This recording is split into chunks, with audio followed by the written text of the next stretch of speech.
¿Qué tal? Buenas noches a todos. Gracias. Muchas gracias por la presentación y también muchas gracias a los de M8 por la invitación. Bueno, nosotros vamos a hablar hoy sobre el tema en general, de la enfermedad por reflujo, algunos conceptos actuales. También vamos a hablar de las actualidades terapéuticas que han estado estrenándose últimamente. Antes de empezar, me gustaría hablar sobre mis conflictos de interés. En primer lugar, pues obviamente soy speaker de la farmacéutica M8. Esta sesión está dirigida a médicos y a otros profesionales de la salud. Y finalmente, el contenido que he preparado para ustedes está relacionado con información que se ha publicado recientemente y también hay algunas cosas que tienen que ver con mi propia experiencia profesional. Y bueno, aquí quisiera que me dijeran antes de empezar con estas sesiones que a veces son un poquito serias y que a veces se centran solamente en lo científico, me gustaría que ustedes vieran que existe un paralelismo entre estos hitos de la música que algunas personas seguramente nos tocó vivir y también los hitos que hemos visto en el tratamiento de la enfermedad por reflujo. ¿Alguna de las personas que está aquí ha escuchado la música de este señor? ¿Sí? ¿Quién es? Frank Sinatra, ¿no? Más o menos, ¿recuerda en qué años fue que él estaba en su apogeo?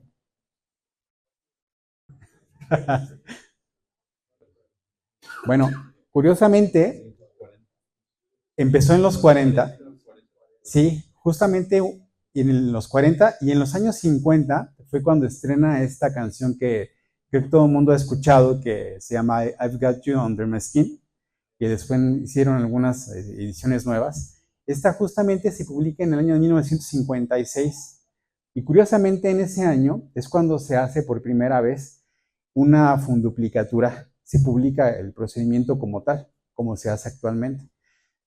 Después, justamente, obviamente todo el mundo sabemos quién es, y si no sabemos quién es, pues les platico, son los Beatles. Ellos vienen y en los años 60 empiezan a despegar su carrera.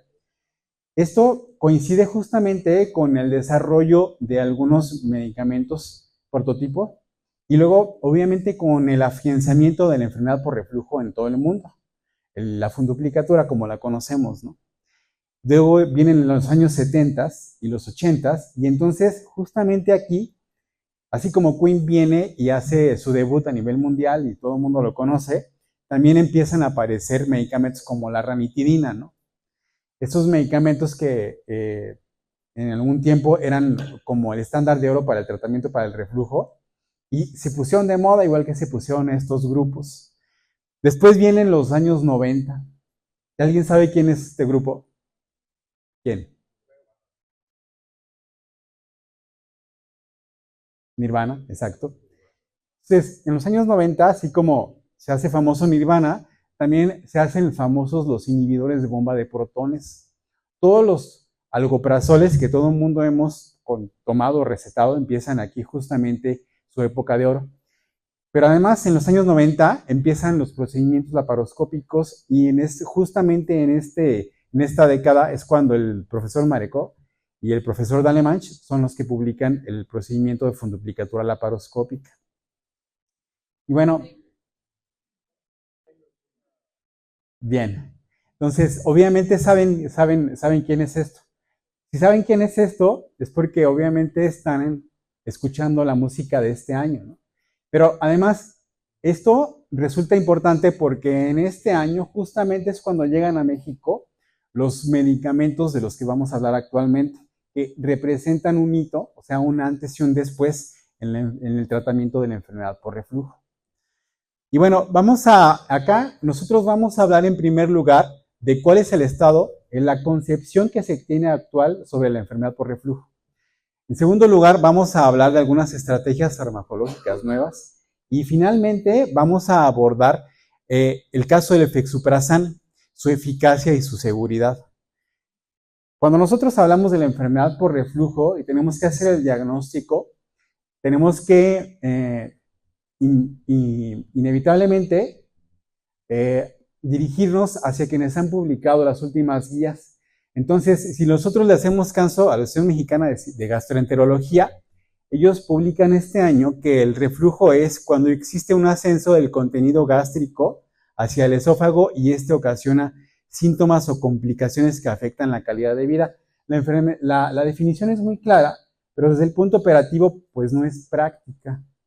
Entonces, justamente en este mismo año es que se publica el Consenso de Lyon 2.0 y en el que te dice que la enfermedad por reflujo justamente es encontrar evidencia que puede ser endoscópica o puede ser manométrica de los siguientes hallazgos. Si es endoscópica, lo que te dice es que la enfermedad por reflujo se diagnostica cuando hay esofagitis erosiva y en grados avanzados, es decir, en base a la clasificación de Los Ángeles desde la B hacia la D. Esto es un cambio importante porque antes se consideraba que solamente de la enfermedad del grado C al grado D, pero se ha incluido el grado B precisamente porque se ha visto que los pacientes se empiezan a diagnosticar a partir del grado C.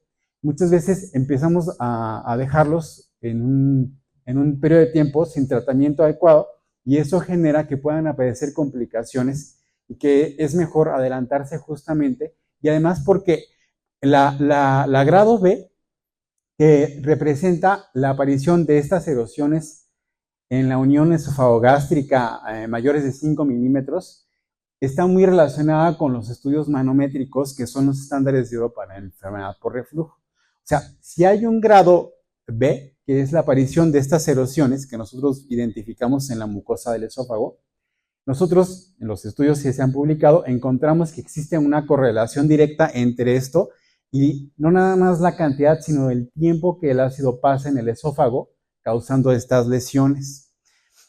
La segunda sería encontrar estenosis péptica o encontrar esta lesión clásica salmonada del esófago de Barrett de extensión larga de más de 3 centímetros. Cuando nosotros encontramos esto en una endoscopia, en realidad nosotros con eso ya hacemos el diagnóstico de la enfermedad por reflujo.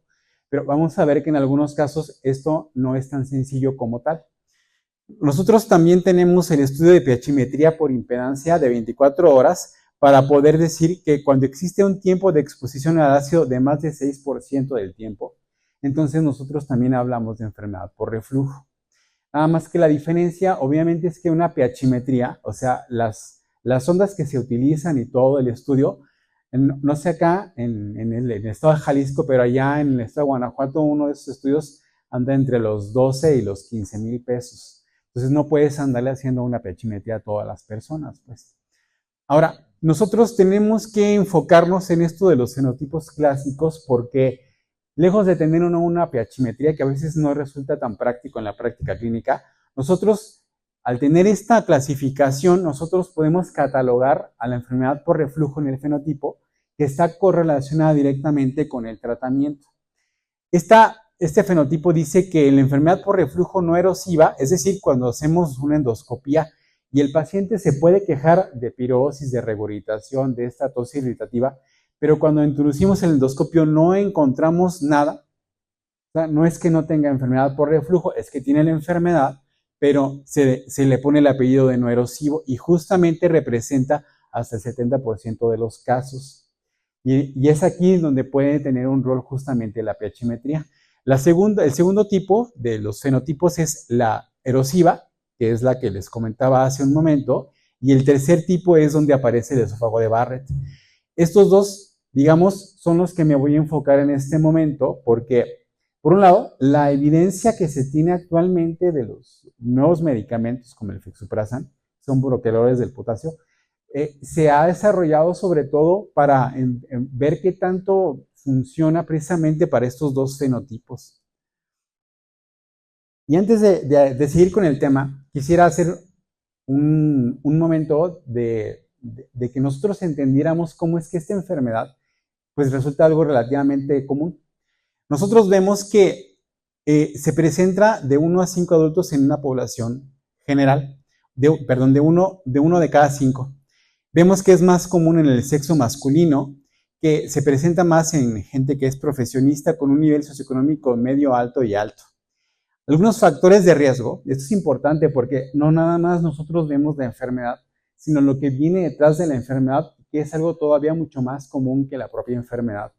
Vean, tenemos la obesidad, que acá en México tiene una prevalencia del 36%, esto sin considerar al sobrepeso, que nosotros podríamos agregarle otro 40% a este porcentaje. Vemos el tabaquismo, que tiene una prevalencia del 15%, y el consumo de alcohol, que acá en México es del 43% en adultos, esto en las últimas encuestas de Ensanud. Entonces, esto hace que justamente la enfermedad por reflujo y los factores de riesgo que la subyacen sean algo del común de los pacientes que nosotros vemos en nuestra práctica clínica. También nosotros vemos que la aparición del Helicobacter como un agente infeccioso dentro de la patología gástrica, en el momento actual, se dice que ni es un factor que protege ni es un factor de riesgo. Esto me adelanto un poco porque cuando nosotros presentamos este tipo de ponencias, luego la pregunta que viene al final es, y bueno, el flexuprazan funciona también para la erradicación del Helicobacter, y es algo que nosotros vamos a contestar en un momento. Pero nosotros vemos que el Helicobacter es una enfermedad independiente de la enfermedad por reflujo. Ahora, si nosotros vemos a nivel mundial, nosotros como país estamos colocados en una región en donde es considerablemente una patología común. Sí, bueno, si nosotros dejamos de lado países como Argentina, como la India, como Polonia, que es de los lugares donde más se ha reportado esta prevalencia de enfermedad por reflujo, nosotros vemos que como país estamos en el mismo lugar que el resto de países de Norteamérica, Estados Unidos y Canadá, que va del 18 al 27% como prevalencia. Entonces vemos que es algo bastante común. Ahora, nosotros acá en México, como vemos acá, esta enfermedad es difícil de estimar porque mucha gente, sabemos que por el consumo de alimentos picantes y irritantes acá en México es algo muy común, pueden llegar a tener periodos de reflujo y se toman su Alka-Seltzer y luego siguen con su vida y en realidad nunca se hace un diagnóstico como tal de la enfermedad. Pero los estudios que se han publicado acá en México hablan de que la prevalencia va desde el 19 hasta el 40% de la población.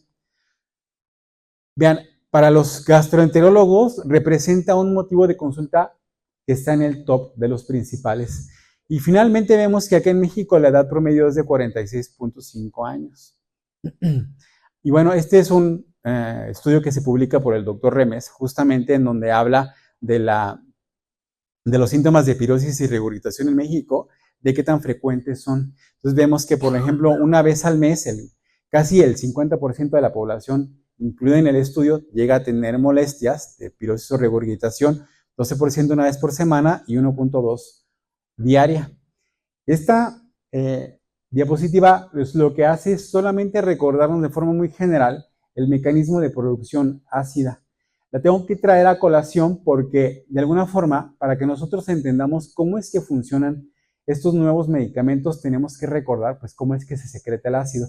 Si nosotros nos acordamos, o seguramente los alumnos que están aquí lo tienen más fresco que uno, nosotros vemos que la producción de ácido diario va a ser de por lo menos 2 litros al día, que el pH gástrico puede bajar hasta debajo de 1, y que las 3 fases que controlan la secreción ácida es la cefálica, que es cuando uno ve el alimento o lo huele, uno empieza a través del vago a estimular la producción del ácido en las células parietales que se encuentran en el fondo gástrico por la liberación de la acetilcolina que viene del vago. La segunda fase es la gástrica y es cuando el alimento cae y el estímulo químico y el estímulo mecánico de distensión del ácido del alimento dentro de la luz gástrica hace que acá entonces las células G empiezan a producir la gastrina y la gastrina viene y produce un incremento en la producción de ácido por la célula parietal a través de mediadores como la histamina. Finalmente tenemos la fase intestinal, que es cuando el bolo alimenticio atraviesa el píloro y cae en el intestino delgado, y esto produce mayor secreción de gastrina y también un efecto inhibitorio por las secretinas, y entonces empieza a regular la producción de ácido. Si nosotros nos enfocamos en la célula parietal, que es la encargada de producir el ácido, nosotros vemos que tiene una porción basal que está hacia la pared y una porción luminal.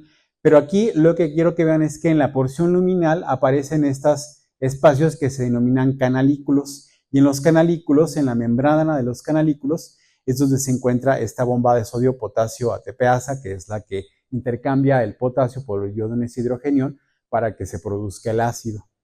Bueno, dicho esto, nosotros tenemos que detenernos a ver algunas consideraciones sobre la patología de la fisiopatología de la enfermedad por reflujo. En primer lugar, el reflujo es fisiológico, todos tenemos reflujo de ácido. El tema es cuánto tiempo se queda el ácido dentro de la mucosa del esófago. Y entonces, de ahí que la enfermedad por reflujo sea una enfermedad multifactorial, porque lo que condiciona que el ácido permanezca más tiempo en el esófago está relacionado con diferentes situaciones. Estas situaciones vemos que están relacionadas con por ejemplo, un aclaramiento alterado, es decir, el esófago cuando recibe el ácido, el mecanismo que hace que el ácido regrese otra vez al estómago puede estar comprometido. Es decir, hay una alteración en la fisiología normal de la función del esófago. También puede haber una relajación transitoria del esfínter esofágico inferior que hace que el ácido esté refluyendo de forma más constante hacia el esófago porque el esfínter no tiene una presión adecuada o a veces no tiene un diámetro intraabdominal suficiente. Finalmente vemos algunas características anatómicas como es la hernia de hiato, la longitud corta del esófago intraabdominal y el retardo en el vaciamiento gástrico. Obviamente que si ustedes se fijan, todas estas confluyen en que al final van a provocar que la cantidad de ácido que se queda en el esófago se quede ahí durante más tiempo. Pero esto lo que nos dice también para, digamos, relacionarlo con el tratamiento es justamente, como dice acá, a menor tiempo, con un pH intragástrico menor de 4, hay una mayor resolución de lesiones mucosas. Por eso muchas veces el tratamiento, sea tratamiento médico, tratamiento endoscópico como el Stretta, o tratamiento quirúrgico como las funduplicaturas, lo que están haciendo justamente es enfocarse en esto, en mantener un pH intragástrico menor por arriba de 4 para justamente evitar que estas lesiones en la mucosa se perpetúen. Ahora nosotros vamos a hablar de algunas estrategias nuevas y cómo funcionan, pero antes de hablar de esto vamos a recordar de dónde nace esto del fexuprasan. Nosotros vemos o hablamos de estos medicamentos como algo nuevo, pero en realidad, si ustedes se fijan en esta línea del tiempo, vemos que los prototipos de los PICAP, que es justamente el fexuprasan, empezaron a desarrollarse de los años 80 con este prototipo. El vonoprazan, que vino a estudiarse en el año 2005, se tuvo que retirar por algunas cuestiones que tuvieron que ver con la seguridad, pero después vimos que a partir del 2015 y de ahí hasta nuestros días han estado apareciendo algunos fármacos que han derivado de sus antecesores, como el tecoprasan y el fexuprasan. Aquí nosotros vamos a ver en las siguientes diapositivas que muchos de los estudios que yo les traigo son estudios que se han publicado en Asia, particularmente en Japón o en Corea del Sur. ¿Por qué? Porque el desarrollo de estos fármacos se empezó a hacer allá. Ustedes saben que cuando algo se desarrolla fuera de los Estados Unidos pues la verdad es que no le interesa mucho hacer estudios hasta que no se dan cuenta que funciona. Y justamente hasta estos años, hasta estos dos últimos años, es que se han estado publicando, o estado incluso, no ni siquiera publicando, haciendo estudios preliminares de cómo es que funcionan estos medicamentos en población de Norteamérica. Esta imagen lo que muestra es cómo es que funcionan estos PICAP.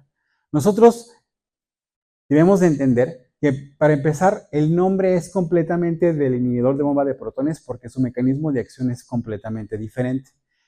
Acá nosotros podemos identificar que el PICAP, que significa bloqueador ácido competitivo del potasio, a diferencia de los inhibidores de bomba de protones, estos bloquean justamente la parte en donde la bomba toma el potasio para intercambiarla con el ion hidrogenión.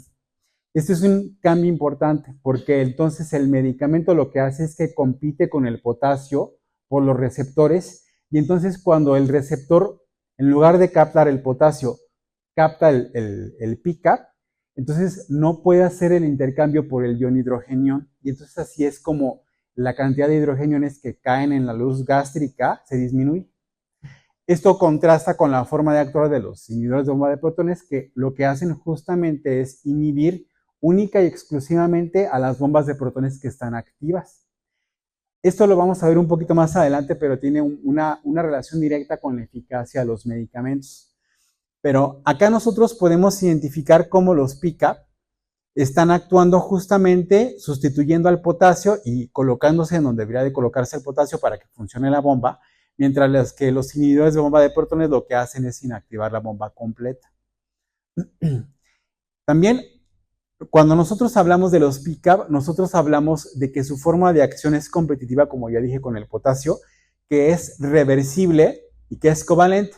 Esto a nosotros cuando somos clínicos a veces nos cuesta un poco de trabajo entender cómo es que la parte farmacológica impacta a la parte clínica, pero lo que me gustaría decir con respecto a esto es que esto de la reversibilidad significa que el PCAP cuando se une aquí y entonces evita que se intercambie el ion hidrogenión por el potasio, al ser reversible significa que se puede liberar y puede actuar sobre otra bomba, y entonces una sola molécula de PCAP está disponible para inhibir varias diferentes bombas de protones.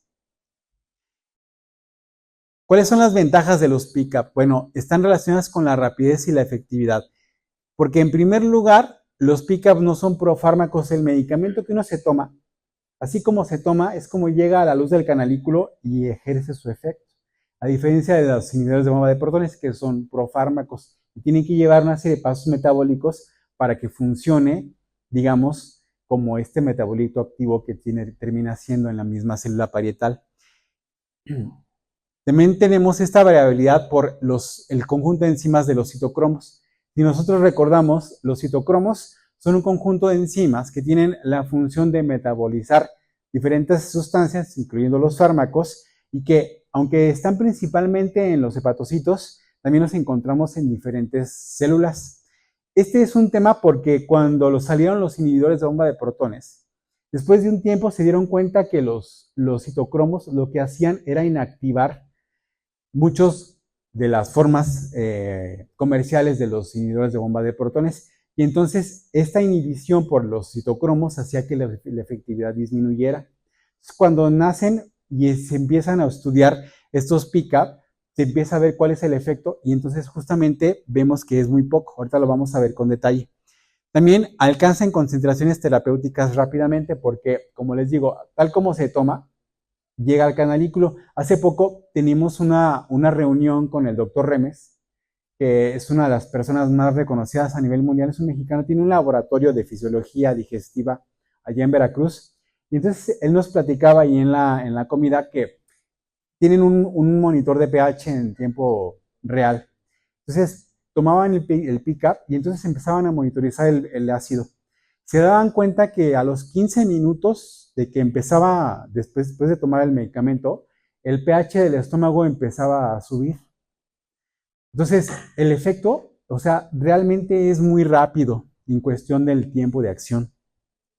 Se queda mucho tiempo en los canalículos, tiene eficacia que no tiene que ver con la acidez. Lo que pasa es que la acidez es una condición indispensable para la activación de bomba de protones. Si no hay acidez en el medio, entonces no se activan las bombas y los IBPs pues no tienen bombas que inhibir. Por eso es que los inhibidores de bomba de protones como el omeprazol se tienen que tomar 60 minutos antes de los alimentos para que la acidez coincida con la ingesta de alimentos, que es cuando sube la mayor acidez que tenemos en el estómago, y entonces esto permita que haya la mayor cantidad de bombas disponibles para que sean inhibidas por los inhibidores de bomba de protones. Pero para los PCAP esto no funciona de esta manera. Finalmente vamos a ver que tiene una inhibición desde el 90% desde la primera dosis que se toma. Esta es una imagen comparativa en donde vemos cómo funcionan los IBP convencionales y los PCAP. Nosotros identificamos por acá, vean cómo viene acá estos en rojo que son los inhibidores de bomba de protones que se unen a las formas activas de las bombas, y entonces se quedan fijados solamente a las bombas activas, pero si se forman nuevas bombas o se activan nuevas bombas, pues ya no tenemos IVPs disponibles para bloquearlas, ¿no? En el caso de los pickup, como ustedes pueden ver, acá el pickup se une a la bomba, no importa si está activa o no, de todos modos va a unirse, y al ser reversible, una misma molécula puede inhibir varias bombas y bloquear varias bombas y entonces ejercer su efecto. Esta imagen que nosotros vemos acá es una comparación de cómo es que los citocromos hacen esta depuración enzimática tanto de los IVPs como de los pickup. Y entonces se compara cuál es el efecto que tienen de diferentes tipos de IVPs y de diferentes tipos de pickup. Entonces, si ustedes se dan cuenta, nosotros vemos que para el caso de los inhibidores de bomba de protones, que están de este lado, vean cómo la depuración enzimática que ejerce el sistema de los citocromos es bastante alta. Pero si vemos acá el efecto que tiene para los citocromos, específicamente para el fexuprasan, que vean que es comparativamente mucho menor la depuración enzimática que su hermano el vonoprazan, pues vemos que esto hace que la disponibilidad, que se traduce muchas veces en el tiempo que tiene de vida media, pues sea mucho mayor. Este estudio se publica en el año 2000, vean, o sea, no es tan reciente, y entonces lo que hace es evaluar este prototipo que está aquí, que es justamente el prototipo de fexuprasan, o sea, para que vean que aunque el medicamento sea nuevo acá en México, creo que tiene 2, 3 meses que llegó acá a México y que la COFEPRIS tiene en realidad este año que los aprueba. Nosotros vemos en este estudio que se hacen diferentes comparativas de la efectividad que tiene en la disminución del pH para diferentes razas. Acá en estos estudios no aparece la raza, digamos, que predomina acá en México, o sea, la raza de bronce, pues no, pero lo que sí vemos es que con este estudio, independientemente de la raza que sea coreana, caucásica o japonesa, la efectividad se mantiene. El metabolismo hepático, como dijimos, y lo que pasa es que los citocromos, dependiendo de la raza, en algunas razas el efecto es mayor que en otras, por eso es que se hacen estos estudios. Lo que nos muestra es que el efecto del fexuprasan en el citocromo, pues en realidad, si lo vemos como ruta de eliminación existe, pero es una ruta de eliminación menor. La inhibición enzimática es muy débil o no existe, y la inducción enzimática que se hace por el fexuprasan de este citocromo, pues tiene un efecto pues que no es realmente ni química, ni bioquímicamente, es decir, farmacológicamente, ni clínicamente relevante. Nosotros vemos acá entonces que esta imagen explica cómo es que los inhibidores bomba de protones y los pickup tienen una acción muy diferente. Si nosotros vemos los inhibidores bomba de protones, vemos que para que el inhibidor de bomba de protones actúe en la bomba, tiene que pasar por un primer paso, un segundo paso y un tercer paso. Pero los pickup, cuando llegan a la luz de los canalículos y digamos se unen a la bomba, activa o no activa, estos, así como llegan, prácticamente el efecto es inmediato porque no tienen que pasar por los 3 pasos que tienen los inhibidores de bomba de protones. Esto hace que la acción sea más rápido y que además no tenga nada que ver el medicamento si se toma junto con los alimentos o en ayuno. Es una de las cosas que, digamos, nosotros acá en México vamos a ver que es muy relevante porque el medicamento se lo pueden tomar. O sea, las personas que tienen por reflujo lo toman y lo pueden llegar a tomar. Pero el tema es que no lo toman como debe de ser, ¿no? O sea, en el timing. Entonces, esto hace que los pacientes, aunque lo tomen, pues no tengan el efecto completo. Y tenemos un gran inconveniente con los inhibidores de bomba de protones, ¿no? Bueno, justamente hablando de este tema, esta es una revisión sistemática que se publicó. Tampoco es tan reciente, se publica en el 2012, pero esta habla justamente de la adherencia de los pacientes a los inhibidores de bomba de protones. Y si ustedes se dan cuenta, incluyen 13 estudios, de los cuales se toma una vez al día el inhibidor de bomba de protones o 2 veces al día en este porcentaje. Vean cómo la adherencia al tratamiento, a los inhibidores de bomba de protones, sí existe. sea, si nosotros vemos las personas que lo toman una vez al mes, lo toman con una adherencia del 70 al 84% de los casos. Si lo toman 2 veces al mes, obviamente al día, obviamente disminuye en adherencia. Pero aquí lo más interesante de todo es que los pacientes que realmente tienen adherencia al tratamiento son los pacientes que tienen síntomas. O sea, si el paciente sí tiene síntomas, tiene buena adherencia. Si no tiene síntomas, no importa si el esófago está con erosiones o no, de todos modos el paciente no se lo va a tomar porque no siente la molestia. Entonces, de ahí vemos que la adherencia sí se vuelve un tema para el tratamiento efectivo de la enfermedad por reflujo. Bueno, esta imagen lo que nos muestra es los estudios que se publican con relación al consumo de alimentos o al ayuno para los inhibidores de bomba de protones. Y nosotros lo que vemos es que acá el porcentaje de tiempo que el pH gástrico permanece para abajo de 4 o arriba de 4, dependiendo pues, varía significativamente con el tiempo que se consume el medicamento en relación con el alimento. Ustedes se fijan, si se toma en ayuno, hasta en el 42% de los casos vemos que en estos casos vemos que aquí el efecto de los inhibidores de bomba de protones pues sí funciona, ¿no? Pero cuando se consumen con los alimentos o no se consumen como debe de ser los inhibidores de bomba de protones, vemos que aunque se lo tomen los pacientes, pues realmente el porcentaje de tiempo que se queda por abajo de 4 es bastante. Entonces esto hace que pues el medicamento, aunque se tome como inhibidor de bomba de protones, esté muy lejos de lograr su resultado, ¿no? Completo. Esta es una comparativa entre el inicio y el tiempo que se mantiene el efecto de los medicamentos. Si ustedes se fijan, para el caso de los inhibidores de bomba de protones, ocupan de 3 a 5 días para alcanzar su efecto máximo. Si ustedes se fijan, en la primera dosis, es decir, el primer día, tiene un efecto que queda aquí, tiene un pico y después desciende. Si se toma una segunda vez, el incremento se mantiene un poquito más y se va dando este incremento hasta alcanzar este efecto máximo después de 5 días. Pero en el caso de los pick-up, si ustedes se fijan, el inicio de la acción es mucho más rápido. Si ustedes ven, esto es muy explícito. Nosotros vemos que además de que tiene un inicio rápido, su efecto se mantiene de forma estable durante mucho tiempo. Y de hecho, la dosis, el efecto máximo se alcanza desde la primera dosis. Nosotros podemos identificar cómo la supresión de ácido máxima se alcanza en el primer día. Y esto tiene que ver también con los tiempos de vida media de cada uno de los medicamentos, como vamos a ver ahorita.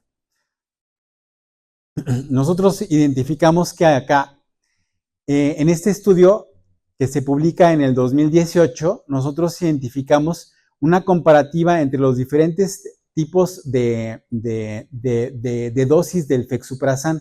Es decir, lo que estas gráficas están mostrando es cómo es que se llegó a identificar cuál era la dosis correcta del Fexuprazán para lograr el efecto terapéutico que nosotros estamos buscando. Bueno, se llegó a concluir que el efecto que realmente funciona está en los 40 miligramos, porque no importa si se toma más, el efecto a partir de los 40 miligramos se va a mantener óptimo.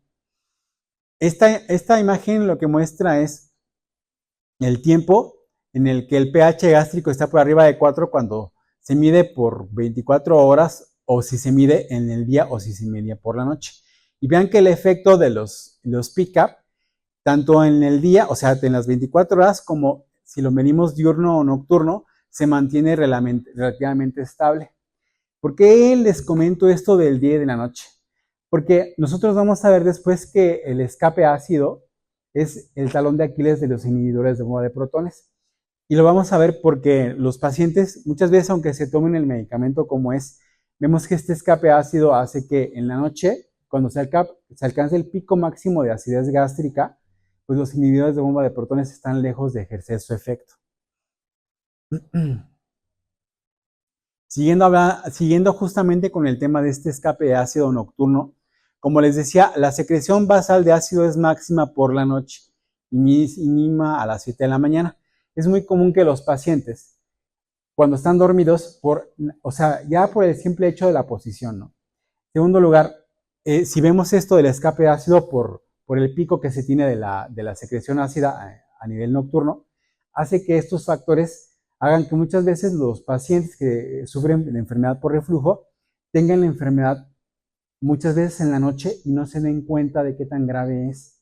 Son pacientes que de repente al día siguiente se levantan y están con esta sensación de que estuvieron con la quemazón, sienten la molestia, empiezan con la tos matutina y no se dan cuenta que en realidad esos síntomas pues ya llevan varias horas ahí, porque ellos los detectan hasta que se despiertan. Pero a lo que voy es que este escape ácido nocturno tiene que ver con el tiempo de acción de los inhibidores de bomba de protones. Cuando se toman los inhibidores de bomba de protones 2 veces al día, por ejemplo, en la noche se les dice, lo consume 60 minutos antes de la cena. Si cenan a las 9 de la noche, se lo toman a las 8 de la noche. O sea, el efecto puede llegar a funcionar después de que se lo toman, pero conforme avanza la noche, el efecto se va disminuyendo. De tal forma que cuando se alcanza el pico máximo de acidez nocturna, el efecto del IBP es muy pobre. Y entonces justamente por eso es que les digo que es el talón de Aquiles, porque esto es justamente el escape ácido nocturno que los inhibidores de bomba de protones no alcanzan a inhibir, aunque el medicamento se tome de forma correcta, ¿no? Esto realmente es un parámetro para nosotros para evaluar la efectividad en el tratamiento del reflujo.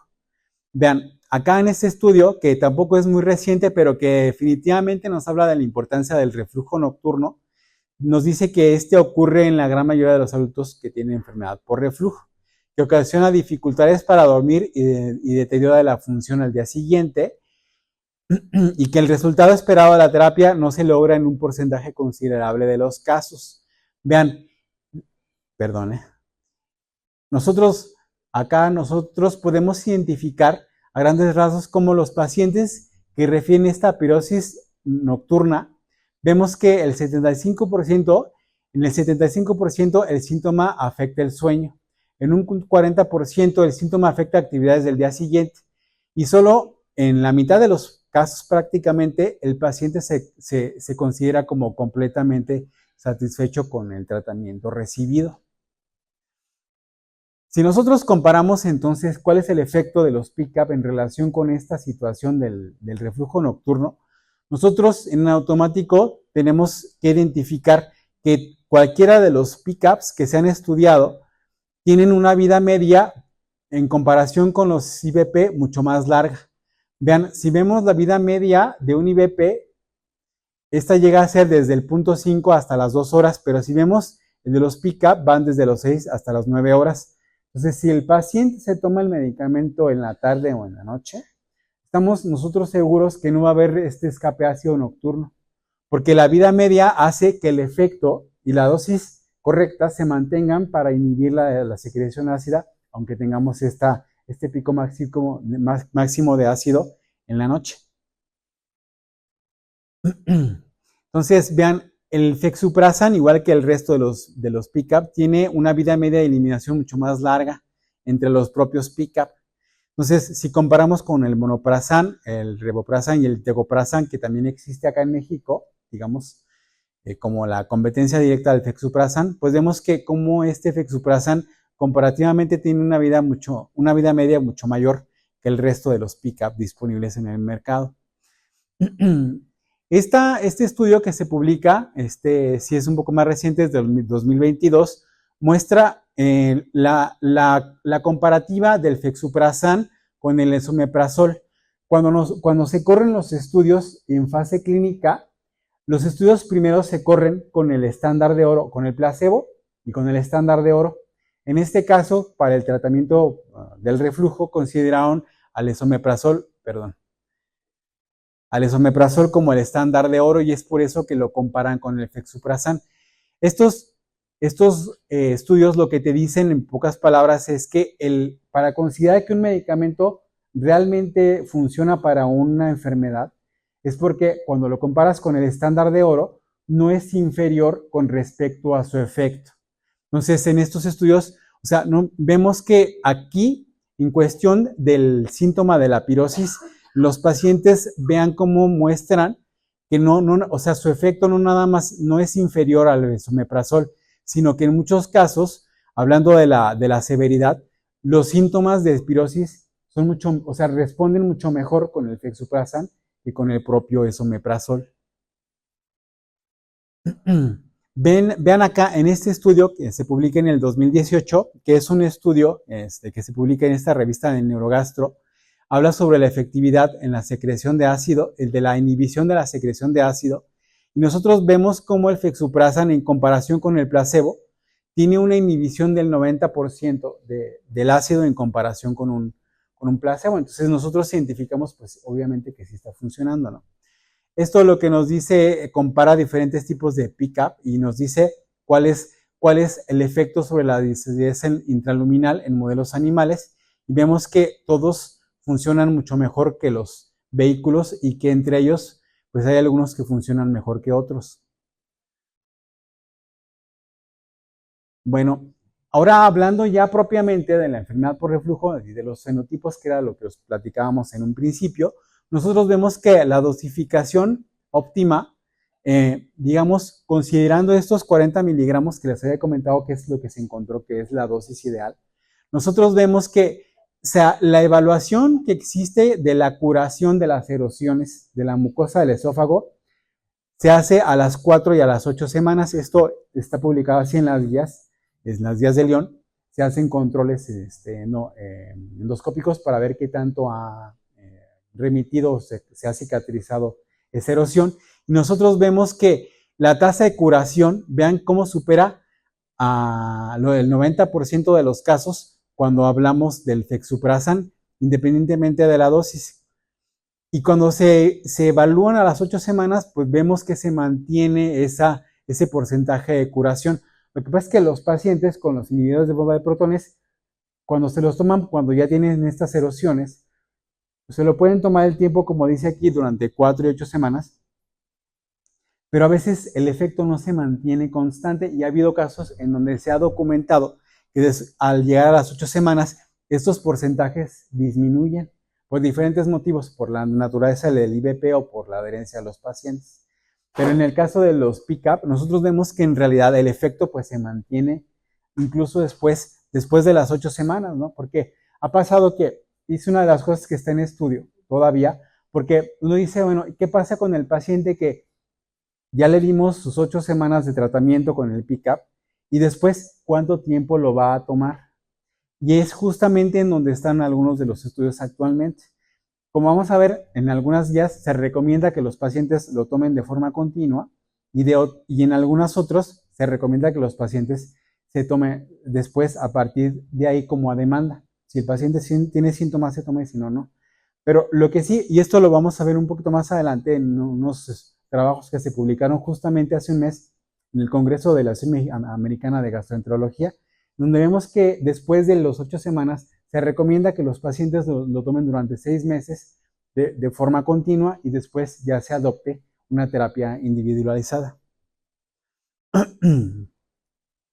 Este estudio lo que nos dice es evaluar la eficacia y la seguridad del fexuprasan justamente en la esofagitis erosiva. Y entonces se compara eficacia y seguridad en comparación con el esomeprazol, como les digo, porque es el estándar de oro, se consideraba como los estándares de oro, ¿no? Entonces vemos que en este caso tampoco hay inferioridad del pick-up con respecto al esomeprazol, tanto para eficacia como para seguridad. Entonces vean cómo los pacientes, ellos mismos refieren que hay un alivio rápido e importante de la pirosis en el grupo de los pacientes que tienen síntomas moderados a severos. Lo que pasa es que cuando se evalúa la efectividad, o sea, uno puede decir, pues yo la quiero evaluar como tendría que ser lo ideal con una pH-metría, pero en realidad muchas veces lo que nosotros tendríamos que considerar es la parte donde el paciente nos dice qué tanto mejora. Por eso es que es en estos estudios en donde se utilizan estos cuestionarios que tienen que ver con la sensación de los pacientes propiamente de esta pirosis, evalúan qué tanto mejoran y no tanto con estudios hipachimetría. Porque al final de cuentas, pues lo que te va a decir si un tratamiento funciona o no de forma inmediata y de forma práctica no es el pHímetro. Lo que te va a decir es el paciente qué tanto mejoró de esa pirosis, ¿no? Por eso es que se hacen estos estudios. Ahora, hablando de esta situación de la tos irritativa y la irritación de la garganta, que son justamente síntomas que se consideran como atípicos de la enfermedad por reflujo, pero que son relativamente comunes, vemos que los estudios también apuntan a que esta tos y esta irritación de la garganta también mejoran en cerca del 90% de los casos en los días sin síntomas para los pacientes que empiezan a tomar este tipo de tratamientos. Finalmente vamos a hablar sobre la eficacia y la seguridad un poco más a detalle. Este estudio que se publica habla sobre el perfil de seguridad del fexuprasan y el esomeprazol. Lo que miden acá, si ustedes pueden ver, es la cantidad de gastrina que se produce después de tomar los medicamentos, tanto fexuprasan como esomeprazol. En los dos, si ustedes se fijan, hay un repunte en la cantidad de gastrina sérica. Cuando viene esta inhibición de la producción de ácido, la gastrina tiene una elevación compensatoria, porque obviamente como vimos en esa diapositiva al principio, la gastrina participa en la fisiología de la producción ácida. Es un reflejo, digamos, fisiológico que se tiene despuntando la gastrina. Como hay menos ácido, pues el cuerpo dice hay que producir más ácido y empieza a producir más gastrina. ¿Por qué es importante en cuestión de la seguridad? Nosotros cuando tenemos pacientes que ya han estado tomando durante mucho tiempo los IBP, nos hemos dado cuenta de que en algunos casos este incremento de la gastrina está relacionado con la aparición de estos pseudopólipos en la mucosa del estómago, que es un efecto secundario indeseable de los inhibidores de bomba de protones. Es una situación que es inevitable cuando los pacientes llegan a tomar durante mucho tiempo los inhibidores de bomba de protones, ¿no? Entonces, pues obviamente las personas, los pacientes, cuando les hacen endoscopia les dices, oye, pues no tienes reflujo, no tienes erosiones, pero tienes el estómago lleno de pseudopólipos, pues claro que se preocupan, ¿no? Entonces, de ahí que la seguridad en cuanto a la producción de gastrina se haya medido para ver si los medicamentos como el fexuprasan también están produciendo este tipo de situaciones. Y lo que se ha visto, o sea, yo no puedo decir que después vaya a haber una evidencia que contradiga lo que hay actualmente, pero lo que se ha visto es que esta formación de pseudopólipos es mucho menos común que los inhibidores de bomba de protones, aunque evidentemente no podemos decir que los estudios se han corrido con los años que ya tienen los inhibidores de bomba de protones en comparación con el poco tiempo que tienen los PICA. Entonces no podríamos decir que en relación a esto son mucho más seguros porque todavía no ha corrido el tiempo para saber. Pero por lo que se tiene actualmente, sí se ha visto que la cantidad de gastrina, si ustedes se fijan, puede ser equiparable entre las dos, pero la producción de pseudopólipos no se ha visto de la misma forma que los IBP. Esto habla sobre los efectos secundarios. Si vean, efectos secundarios que van desde los trastornos gastrointestinales hasta los del sistema nervioso central. Y se ha visto que cuando se compara fexuprasan con el omeprazol, la cantidad de efectos secundarios, que si bien existen, son mucho menores en comparación con el esomeprazol y además, pues en realidad son mucho más raros, pues. O sea, no nada más en comparación con esto, sino que en general son raros y si se llegan a presentar, pues son cosas menores, ¿no? Una de las cosas que se tenía como de preocupación por el uso crónico de los IBPs era, por ejemplo, que fueran a causar falla renal o que fueran a producir un deterioro en la función de la médula ósea. Y entonces eso es una de las preocupaciones que se han tenido toda la vida con los IBPs, pero en el caso de los PICA, todavía los estudios, si bien son preliminares, tampoco se ha identificado que tengan una repercusión en la función tanto renal como en médula ósea, por las plaquetas, o por ejemplo, también se tenía como una situación de la osteoporosis o la osteopenia que era producida por los IBPs, pero en el caso de los PICA tampoco se ha visto. Igual, les digo, puede ser que esto cambie, pero hasta este momento no se tiene evidencia de ello. Este estudio que se publica en China se publica porque en China hay una agencia como análoga a la FDA de los Estados Unidos, que es la que aprueba los medicamentos. Se tuvo que correr este medicamento comparando eficacia y seguridad de fexuprasán con el esomeprazol para que autorizaran el uso de los PCAB en China. Y justamente este tipo de estudios, en especial este, es lo que hizo que se autorizara el uso de los PCAB en ese país. Así como en China, acá en los Estados Unidos también se publican estudios en donde se compara el vonoprazan con el lansoprazol, específicamente para la esofagitis erosiva, y entonces es este estudio en específico que tiene un brazo que muestra los pacientes que se les da el vonoprazan, un brazo para el vonoprazan y otro brazo para el lansoprazol, y luego se evalúan a las 8 semanas, se dan cuenta que en efecto hay una disminución que es muy similar de esta esofagitis erosiva cuando se compara el efecto de ambos fármacos. En este estudio en especial lo que se hace es que en esta segunda fase del estudio, los mismos pacientes se vuelven a aleatorizar en los dos brazos y entonces se ve a las 24 semanas cuál es el efecto del vonoprazan con la dosis de 20 miligramos, con la dosis de 10 miligramos y con el lansoprazol, es decir, se forman 3 brazos del estudio. Y lo que se identifica, que son los resultados que nosotros vemos de este lado, es que el efecto del vonoprazan, independientemente de si la dosis es de 10 o es de 20 miligramos, supera en comparación al lansoprazol en efectividad y en seguridad digamos, en comparativa el lansoprazol es en comparativa con el fexuprasán. Y de hecho nosotros vemos que en porcentaje nosotros podemos identificar cómo los PCAB superan incluso el lansoprazol para mejorar esta situación de la esofagitis erosiva. Bueno, esta es, digo, al final de cuentas, desde el punto de vista científico, la experiencia personal es de las cosas que no valen o valen nada, pero al final de cuentas, uno no cree las cosas hasta que no las prueba, ¿no? Este es un estudio que le hice a una paciente, es una paciente de 60 años que estuvo tomando el fexuprasán y le evaluamos 8 semanas después y nosotros podemos identificar cómo es que hay una curación importantísima de las erosiones que tenía después del consumo constante, continuo del medicamento, ¿no?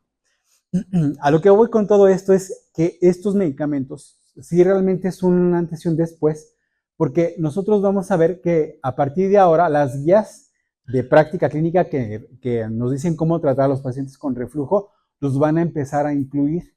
Esta guía, por ejemplo, que se publica en Seúl en 2020, ya incluye a los PCAB y dice que los PCAB ya tienen un efecto comparable y con los inhibidores de bomba de protones para el tratamiento inicial en los pacientes con enfermedad por reflujo. Y ustedes se fijan, ya lo manejan con un nivel de evidencia moderado y con un nivel de recomendación alto.